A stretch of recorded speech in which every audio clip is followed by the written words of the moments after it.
ಪಾಳು ಬಿದ್ದಿದೆ ಮನೆ, 5 ಅಸ್ಥಿಪಂಜರಗಳು ಪತ್ತೆಯಾಗಿದೆ. ಎಲ್ಲಿ ಏನಾಯ್ತು, ಅದು ಆತ್ಮಹತ್ಯೆಯೋ ಅಥವಾ ಕೊಲೆಯೋ, ಆ ಸುದ್ದಿಯನ್ನು ನಿಮ್ಮ ಮುಂದೆ ಇಡ್ತಾ ಇದ್ದೀನಿ. ಇದು ಚಿತ್ರದುರ್ಗದಿಂದ ಬರ್ತಿರುವಂತಹ ಬ್ರೇಕಿಂಗ್ ನ್ಯೂಸ್. ಪಾಳು ಬಿದ್ದ ಮನೆಯಲ್ಲಿ 5 ಅಸ್ಥಿಪಂಜರಗಳು ಪತ್ತೆಯಾಗಿದೆ. Breaking news.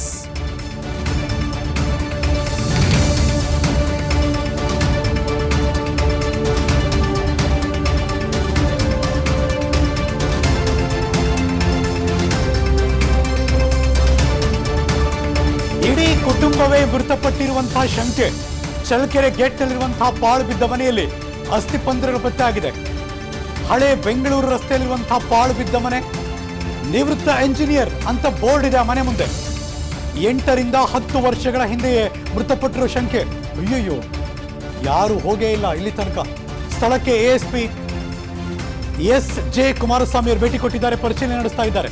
ಚಿತ್ರದುರ್ಗದ ಬಡಾವಣೆ ಠಾಣೆಯಲ್ಲಿ ಪ್ರಕರಣ ದಾಖಲಾಗಿದೆ. ಜಗನ್ನಾಥ ರೆಡ್ಡಿ ಅನ್ನೋರಿಗೆ ಸೇರಿದಂತಹ ಪಾಳು ಬಿದ್ದ ಮನೆ, ಚಿತ್ರದುರ್ಗದ ದೊಡ್ಡ ಸಿದ್ದವನಹಳ್ಳಿಯ ಜಗನ್ನಾಥ ರೆಡ್ಡಿ.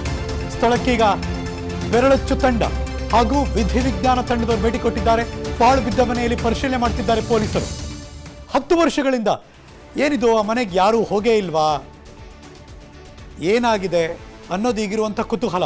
ಮತ್ತಷ್ಟು ಮಾಹಿತಿ ನನ್ನ ಸಹೋದ್ಯೋಗಿ ಚಿತ್ರದುರ್ಗದಿಂದ ವೆಂಕಟಾಚಲಪತಿ, ನನ್ನ ಸಹೋದ್ಯೋಗಿ ದೂರವಾಣಿ ಸಂಪರ್ಕದಲ್ಲಿದ್ದಾರೆ.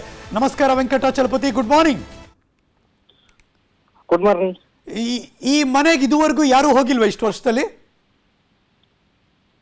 ಖಂಡಿತವಾಗ್ಲು ಕಳೆದ ಒಂದು 8-10 ವರ್ಷಗಳಿಂದ ಆ ಮನೆ ಏನಂದ್ರೆ ಚಿತ್ರದುರ್ಗದ ಹೊರವಲಯದಲ್ಲಿರುವ ಕಾರಣದಿಂದಾಗಿ, ಒಂಟಿ ಮನೆ ಕಾರಣದಿಂದ ಆ ಕಡೆ ಯಾರು ಸಹ ಸುಳಿದಿಲ್ಲದ ಕಾರಣದಿಂದಾಗಿ ಈ ಒಂದು ಪ್ರಕರಣ ಬಯಕೆ ಬಂದಿಲ್ದಿರುವಂತದ್ದು. ಈ ಒಂದು ಪ್ರಕರಣ ಸಾಕಷ್ಟು ಇಂಟ್ರೆಸ್ಟಿಂಗ್ ಇರುವಂತದ್ದು. ಚಿತ್ರದುರ್ಗದ ಒಂದು ಪಾಳು ಮನೆ ಅಂದ್ರೆ ತಡರಾತ್ರಿ 3 ಅಸ್ಥಿಪಂಜರ ಸಿಕ್ಕಿರುವಂತದ್ದು. ತಡರಾತ್ರಿ ಬೆಳಗ್ಗೆ ವೆಂಕಟಾಚಲಪತಿ, ಏನ್ ಆಶ್ಚರ್ಯ ಆಗೋದು ಅಂದ್ರೆ, ಈಗ ಯಾರೋ ಇಂಜಿನಿಯರ್ ಅಂತ ಬೋರ್ಡ್ ಹಾಕಿದ್ದಾರೆ, ಅವರ ರಿಲೇಟಿವ್ಸ್ ಸಂಬಂಧಿಕರು ಆ ಮನೆಗೆ ಮೊದಲೆಲ್ಲ ಬಂದು ಹೋಗ್ತಿರ್ತಾರೆ. ಸಡನ್ ಆಗಿ 10 ವರ್ಷದಿಂದ ಯಾರೂ ಹೋಗಿಲ್ಲ ಅಂದ್ರೆ ಆಶ್ಚರ್ಯ ಅನ್ಸಲ್ವಾ?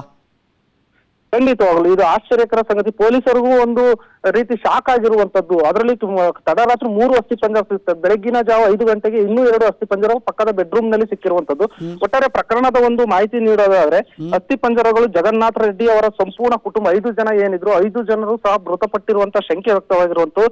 ಅದರಲ್ಲಿ ಜಗನ್ನಾಥ ರೆಡ್ಡಿ ಅವರ ಪತ್ನಿ ಪ್ರೇಮ ಮತ್ತು ಮಗಳು ತ್ರಿವೇಣಿ, ಮತ್ತೆ ಮೊದಲ ಮಗ ಆದಂತ ಡಾಕ್ಟರ್ ಮಂಜುನಾಥ್ ಮತ್ತು 2ನೇ ಮಗ ಕೃಷ್ಣಾರೆಡ್ಡಿ, ಈ 5 ಜನರ ಒಂದು ಅಸ್ಥಿಪಂಜರಗಳು ಸಿಕ್ಕಿರುವಂತದ್ದು. ಏನು ಅಂತಂದ್ರೆ, ಈ ಒಂದು ಆತ್ಮಹತ್ಯೆ ಮಾಡಿಕೊಂಡಿರುವಂತ ಶಂಕೆ ವ್ಯಕ್ತಪಡಿಸಿರುವಂತದ್ದು. ನರೇಂದ್ರ ರೆಡ್ಡಿ ಅನ್ನುವಂತ 2ನೇ ಮಗ ಏನಿದ್ರು, ಅವರು ಬೆಂಗಳೂರಿನಲ್ಲಿ ಒಂದು ಕೆಲಸ ಮಾಡ್ತಿದ್ರು. ಆದ್ರೆ ಬೆಂಗಳೂರಿನಲ್ಲಿ ಕೆಲಸ ಮಾಡುವಂತ ಸಂದರ್ಭದಲ್ಲಿ ಅವರ ಮೇಲೆ ವಂಚನೆ ಆರೋಪಗಳು ಕೇಳಿ ಬಂದಿದ್ದು. ಒಂದು ಮಾನಸಿಕವಾಗಿ ಇಡೀ ಕುಟುಂಬವೇ ಮಾನಸಿಕವಾಗಿ ಕುಗ್ಗಿರುವಂತದ್ದು. ಆ ಒಂದು ಮಾನಸಿಕ ಹಿಂಸೆಯಿಂದಾಗಿ ತುಮಕೂರಿನಲ್ಲಿದ್ದಂತ ಕುಟುಂಬ ನೇರವಾಗಿ ಚಿತ್ರದುರ್ಗಕ್ಕೆ ವರ್ಗಾವಣೆಯಾಗಿತ್ತು.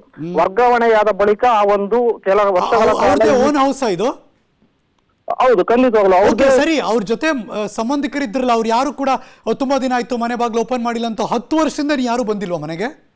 ಯಾರು ಸಹ ಆ ಕಡೆ ಮನೆ ಕಡೆ ಯಾರು ಸುಳ್ದಿಲ್ಲದ ಒಂದು ಕಾರಣದಿಂದಾಗಿ ಈ ಪ್ರಕರಣ ಅದೇ ರೀತಿಯಾಗಿ ಮುಚ್ಚಲ್ಪಟ್ಟಿರುವಂತದ್ದು. ಈ ಒಂದು ತುಮಕೂರಿಂದ ನೇರವಾಗಿ ಚಿತ್ರದುರ್ಗಕ್ಕೆ ವರ್ಗಾವಣೆಯಾದ ಬಳಿಕ ದೊಡ್ಡಸಿದ್ದನಹಳ್ಳಿಯಲ್ಲಿ ಇದ್ದಂತ ಮನೆಯನ್ನು ಮಾರಿ ಚಿತ್ರದುರ್ಗದಲ್ಲಿ ಮನೆ ಮಾಡ್ಕೊಂಡಿರುವಂತದ್ದು. ಆ ಮನೆಗೆ ಬಂದ ನಂತರ ಮಗನ ಮೇಲೆ ಏನೋ ಆರೋಪ ಬಂದಿತ್ತು. ಆ ಆರೋಪದಿಂದ ಇಡೀ ಕುಟುಂಬವೇ ಮಾನಸಿಕವಾಗಿ ಕುಗ್ಗಿರುವಂತದ್ದು. ಆ ಒಂದು ಮಾನಸಿಕ ಸ್ಥಿಮಿತದಿಂದಾಗಿ ಎಲ್ಲಾ 5 ಜನ ಏನು ಕುಟುಂಬಸ್ಥರಿದ್ರು ಎಲ್ಲಾ ಸಹ ಆತ್ಮಹತ್ಯೆಗೆ ಶರಣಾಗಿರುವಂತ ಒಂದು ಶಂಕೆಯನ್ನು ಪೊಲೀಸರು ವ್ಯಕ್ತಪಡಿಸಿರುವಂತದ್ದು. ಮೊದಲ ಬೆಡ್ರೂಮ್ ನಲ್ಲಿ 3 ಅಸ್ಥಿಪಂಜರಗಳು ಸಿಕ್ಕಿದ್ರೆ, ಪಕ್ಕದ ಬೆಡ್ರೂಮ್ ನಲ್ಲಿ 2 ಅಸ್ಥಿಪಂಜರ ಸಿಕ್ಕಿರುವಂತದ್ದು. ಪಕ್ಕದ ಬೆಡ್ರೂಮ್ ನಲ್ಲಿ ಇರುವಂತಹ 2 ಅಸ್ಥಿಪಂಜರ ತಮ್ಮ ಗಂಡು ಮಕ್ಕಳು ಏನಿದ್ರು ಮಂಜುನಾಥ್ ರೆಡ್ಡಿ ಮತ್ತು ಕೃಷ್ಣಾರೆಡ್ಡಿ ಅವರ ಅಸ್ಥಿಪಂಜರ ಆಗಿರುವಂತದ್ದು. ಒಟ್ಟಾರೆ ಪೊಲೀಸರು ರಾತ್ರಿ ಬೆರಳಚ್ಚು ತಜ್ಞರು ಮತ್ತು ವಿಧಿವಿಜ್ಞಾನ ಪ್ರಯೋಗಾಲಯದವರು ಸಹ ಬಂದಿರುವಂತದ್ದು. ಈಗಾಗಲೇ ಅಸ್ಥಿಪಂಜರಗಳನ್ನು ವಿಧಿವಿಜ್ಞಾನ ಪ್ರಯೋಗಾಲಯಕ್ಕೆ ರವಾನೆ ಮಾಡಿರುವಂತದ್ದು. ಈ ವಿಧಿವಿಜ್ಞಾನ ಪ್ರಯೋಗಾಲಯದ ವರದಿ ಬಂದ ನಂತರ ಇದೇನು ಆತ್ಮಹತ್ಯೆ. Thank you so much Venkatachalapathi, ಈ ಕ್ಷಣದ ಮಾಹಿತಿಯನ್ನು ಅಪ್ಡೇಟ್ ಮಾಡಿದ್ದಕ್ಕೆ. ಬಹಳ ಆಶ್ಚರ್ಯ ಅನ್ಸುತ್ತೆ, ಬಿಕಾಸ್ 10 ವರ್ಷದಿಂದ ಮನೆ ಕಡೆ ಯಾರೂ ಹೋಗಿಲ್ಲ, ಸಂಬಂಧಿಕರು ಹೋಗಿಲ್ಲ, ಆದ್ರೆ ಅಷ್ಟು ಜನ ಆತ್ಮಹತ್ಯೆ ಮಾಡಿಕೊಂಡಿರುವ ಶಂಕೆ ಈ ಕ್ಷಣಕ್ಕೆ. ಇನ್ನಷ್ಟು ಇನ್ವೆಸ್ಟಿಗೇಷನ್ ಆದ್ಮೇಲೆ ಮತ್ತಷ್ಟು ಮಾಹಿತಿ ಗೊತ್ತಾಗುತ್ತೆ ಅನ್ಸುತ್ತೆ. ಅನುಕ್ಷಣದ ಸುದ್ದಿಗಳಿಗಾಗಿ ವಿಸ್ತಾರ ನ್ಯೂಸ್ ಯೂಟ್ಯೂಬ್ ಚಾನೆಲ್ ಸಬ್ಸ್ಕ್ರೈಬ್ ಮಾಡಿ. ಹೊಸ ಸುದ್ದಿಗಳ ನೋಟಿಫಿಕೇಶನ್ಗಾಗಿ ಬೆಲ್ ಐಕಾನ್ ಕ್ಲಿಕ್ ಮಾಡಿ. ಲೇಟೆಸ್ಟ್ ಅಪ್ಡೇಟ್ಸ್ಗಾಗಿ www.vistaranews.com ವೆಬ್ಸೈಟ್ಗೆ ವಿಸಿಟ್ ಮಾಡಿ.